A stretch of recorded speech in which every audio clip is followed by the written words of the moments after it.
5.18 39주기 39주년 기념식에 당 지도부와 당직자 여러분, 당원 여러분 수고 많으셨습니다. 특히 5.18 행사 TF에 최경환 최고위원, 또 특별 당보를 제작하자는 아이디어를 내고 진행하는 우리 양양도 총일위원장께서 잘 기획을 해서 5.18 광주에서 폭력을 기울여서 우리가 광주 시민과 함께 한다는 것을 충분히 전달했다고 생각합니다.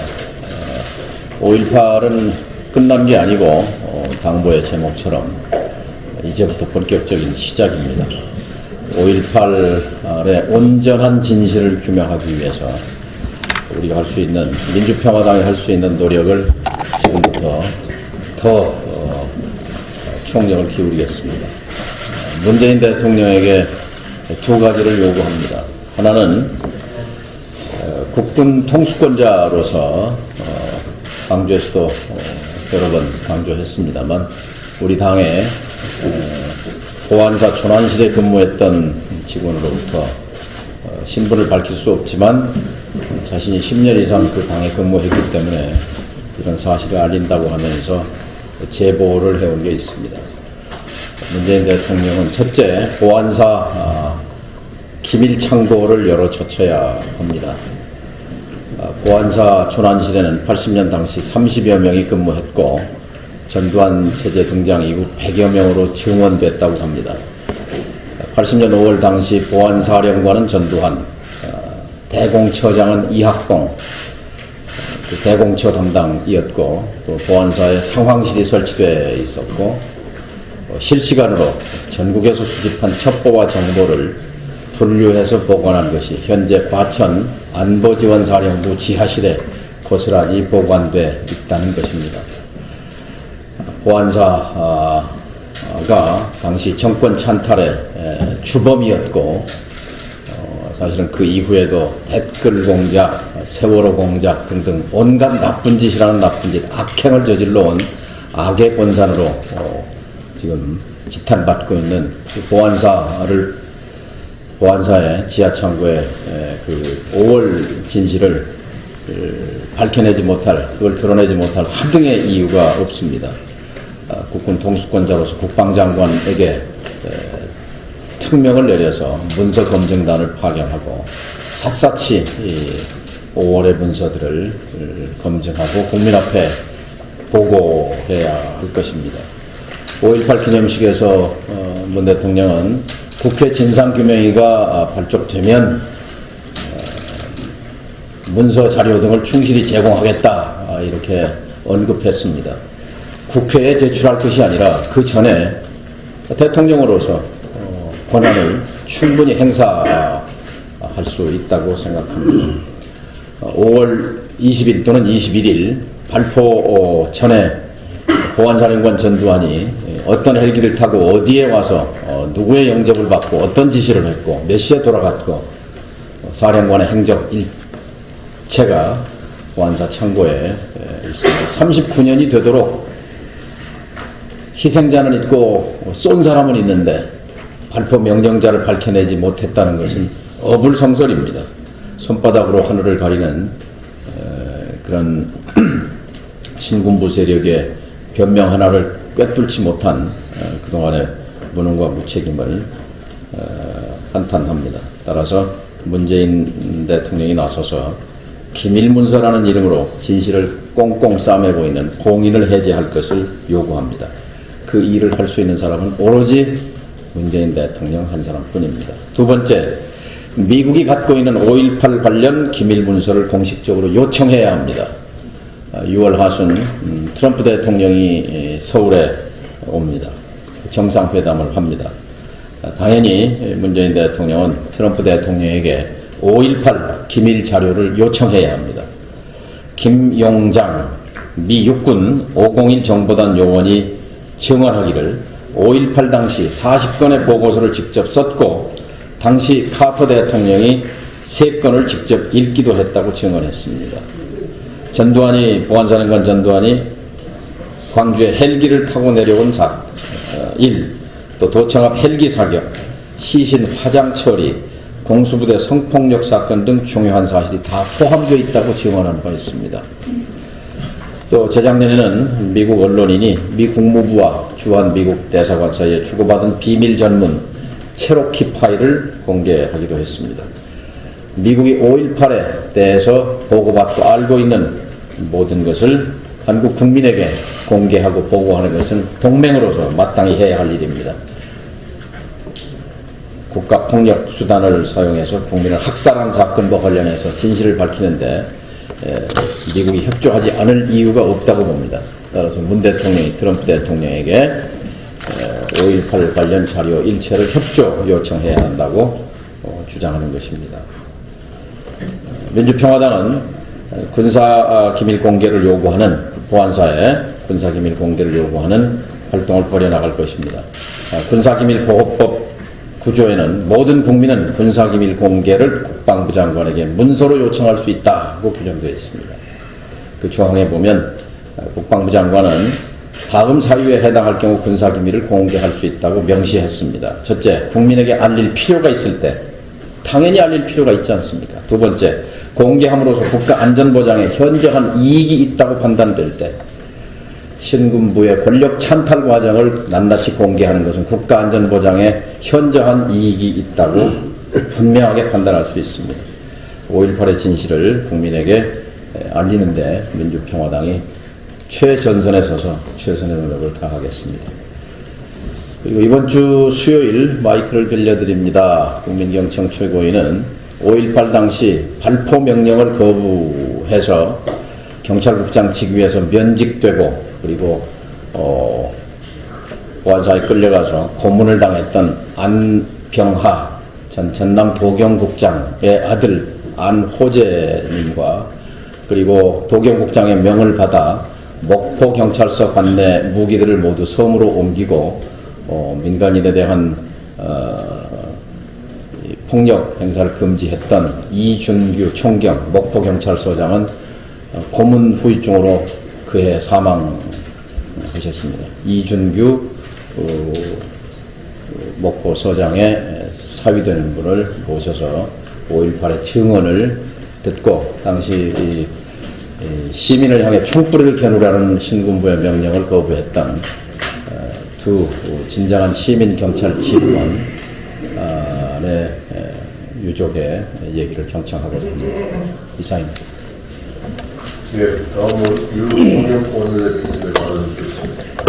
예, 원내대표가 되고 나서 지난 수요일 날 현장 최고위회에는 참석을 했습니다만 오늘 이렇게 전체적으로 회의실에서 처음 참석하게 됐습니다. 앞으로 정동영 당대표님을 비롯한 여러 최고위원님들의 이야기를 경청하면서 또 분명한 원내 방향성을 제시해서 작지만 야무진 그 평화당의 모습을 보여드릴 수 있도록 최선의 노력을 다하겠습니다. 5.18 그 기념식 이후에 황교안 자유한국당 대표가 담장을 뜯어내고 정말 그 주랭랑을 친 것으로 언론에 보도가 되었습니다. 왜 그 당당하게 정식으로 정문을 통해서 퇴장하지 못하고 담장을 뜯어내고 이렇게 도망치듯이 이렇게 주랭랑을 친 것인지에 대해서 그걸 막은 국민들, 시민들께 그 원망하는 그런 마음을 혹시라도 갖지 말고 뭘 그동안 잘못을 해서 왜 그렇게 참 대접을 받은 것인지를 깊게 자성하고 또 사과할 것 분명히 사과하고 또 조치할 것을 분명하게 조치해 줄 것을 그런 촉구합니다. 특히 진상조사위원회의 그 구성이 늦어지고 있는 것은 대단히 그 유감스러운 일이 아닐 수 없습니다. 뭐 나머지는 뭐 놓아두고라도 이 5월이 다 가기 전에 진상조사위가 구성이 돼서 5.18에 대해서 제기되고 있는 각종 증언이나 또 의혹들이 낱낱이 밝혀질 수 있도록 자유한국당이 거듭 촉구합니다. 만약에 그 추천을 할 수가 없으면은 다른 야당들에게 그 추천권을 넘겨서라도 5.18 진상조사위가 조기에 발족될 수 있도록 조치해 주실 것을 거듭 촉구합니다. 경제가 나날이 죄악으로 치닫고 있습니다. 문 대통령이 경제가 성공으로 가고 있다고 자축한 다음 날 4월 실업률은 19년 만에 최고인 4.4%를 기록하였습니다. 우리의 올 1분기 경제 성장률은 마이너스 0.34%로 OECD 24개국 중 최하위로 나타났고 KDI는 향후 10년간 1% 저성장의 늪에 빠질 것이라며 암울한 전망을 꺼내놓았습니다. 경제가 이토록 나빠지는데도 정부와 관료들은 괜찮다, 성공으로 가고 있다고만 되풀이하고 있으니 이야말로 지록이마 사슴을 가리켜 말이라 함과 다를 바가 없습니다. 정부는 성장률을 끌어올리기 위해 재정정책을 사용하려 합니다. 내년은 올해보다 7.3% 늘어난 504조 6천억 원의 슈퍼 예산을 계획 중입니다. 국가 채무의 마지노선처럼 여겨지던 GDP 대비 40%도 무시하고 정부 돈을 풀어 경기를 활성화시키고자 합니다. 그런데 여기에는 두 가지 의문이 있습니다. 첫째, 이런 슈퍼 예산이 정말 성장에 도움이 되는가? 내년 예산 504조 중 51.6%가 의무 지출로서 대부분 문재인 개혁 등을 메우기 위한 복지 예산으로 쓰입니다. 복지가 나쁘다라는 것이 아닙니다. 다만 성장이 아닌 복지 예산에 편중해서 집중하고 있으니 정작 정부가 원하는 대로 경기 활성화가 이루어질지 의문인 것입니다. 결국 적극적인 성장 지원 정책 없이는 장기적으로 밑빠진 독에 물붓기가 될 가능성이 매우 높습니다. 둘째, 과연 그렇게 펑펑 쓸 정도로 재정이 탄탄한가입니다. 정부는 OECD 대비 국가 채무가 양호하다라고 주장하지만 이는 잘못된 주장입니다. 1,000조에 달하는 공무원 연금과 군인연금 충당부채를 채무에 포함하지 않았고 앞으로 눈덩이처럼 불어날 국민연금과 건강보험 재정적자를 전혀 계산하지 않은 것입니다. 이를 모두 포함시키고 세계에서 가장 심각한 노령화 정도를 감안하면 결코 우리의 재정은 탄탄하지 않습니다. 실제로 OECD 국가 중 2000년 이후 지금까지 국가 채무가 가장 빠르게 늘어난 나라가 바로 우리나라입니다. 무리한 확장 정책은 미래를 팔아서 현실을 사는 것임을 명심해야 할 것입니다. 지난 토요일 5.18 기념식 대통령 연설은 눈물 없이 들을 수 없을 만큼 인상적이었습니다. 국민 모두의 심금을 울리고 진심 어린 감동을 전해주었습니다. 이제 그 감동을 말이 아닌 피부로 느끼게 해줘야 합니다. 경제만 빼고 다 잘하는 대통령이 아니라 경제도 잘하는 대통령이 되어주시길 요청합니다. 이상입니다. 네, 다음은 최경환 최고위원의 발언입니다.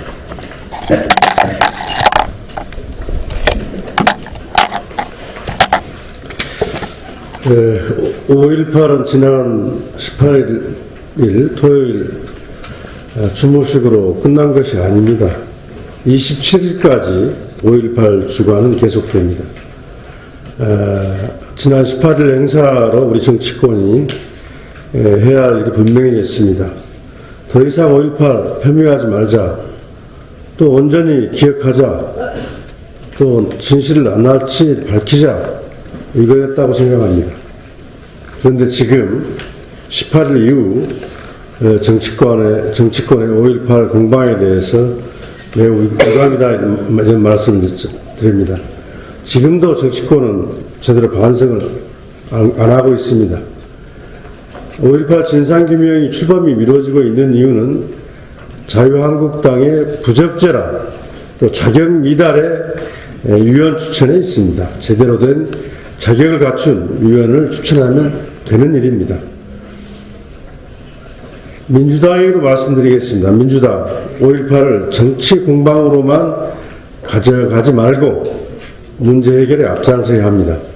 야당 탓만 하지 말고 문제 해결 방법을 찾는 것이 집권 여당의 책임입니다. 양당이 5.18을 가지고 정치 공방을 벌이는 것 매우 유감입니다. 아무리 임을위한 행진곡을 영령들 앞에서 함께 부르면 무슨 소용이 있습니까? 이제 숙제를 풀어야 합니다. 진상규명위원회 출범 문제는 군 경력자를 위원 자격으로 추가하는 안이 대체적으로 여당, 야당 또 청와대까지 합의가 된 바 있습니다. 우리 민주평화당이 중재를 써서 그런 합의가 된 바 있습니다.